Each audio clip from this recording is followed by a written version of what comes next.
Gosul etmekligin iki tertibi var. Bir tertibi yenilecek tertip, sogabın kamil bolmaya, bir tertibi kamil tertip, sogabın kamil bolýar. Elbette, çe yenilecek tertip bilen gosletin biri, çe kamil tertip bilen gosletin biri, şu eden guslu bilen zımmada gitse bolýar, jamaata da gitse bolýar, Kur'an okuyta bolýar, hayta bir ibadatları ki şoňa dehet kılmaklyk gerek, şu iki tertip gosul bilenle şol ibadatları etsen bolýar. Indi yenilecek tertip näme? Ayak ýola gitýär tarap, peşew dehlet edenden soňram ýuwnya çykýar.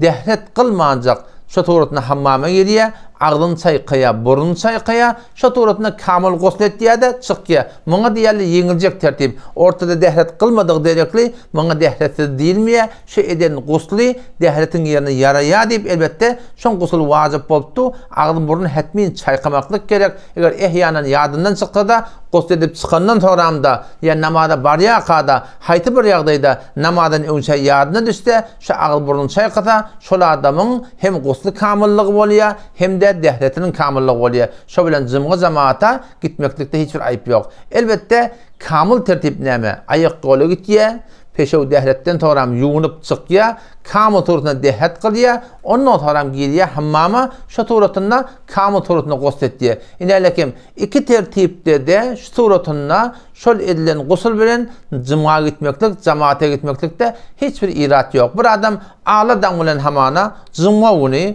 gosl edipdir. Çe kamil tertip, çe ýa-ni yeňil tertip. Yeňil tertip diýip aýdaýly. Şu turutyny şol eden ýa-ni gosly bilen inelekim jyma gitjek bolsa, haýty bir gitjek bolsa, ibadat etjek bolsa, ona yamaçlardan dehet kılmaklık mustahap, estekavdat etmeyenle bile Müslüman doğulum, onunla hiçbir ayıp yok. İki suratını gusl etmeklik suratında şeriat boyunca bir de ecade berilipdir.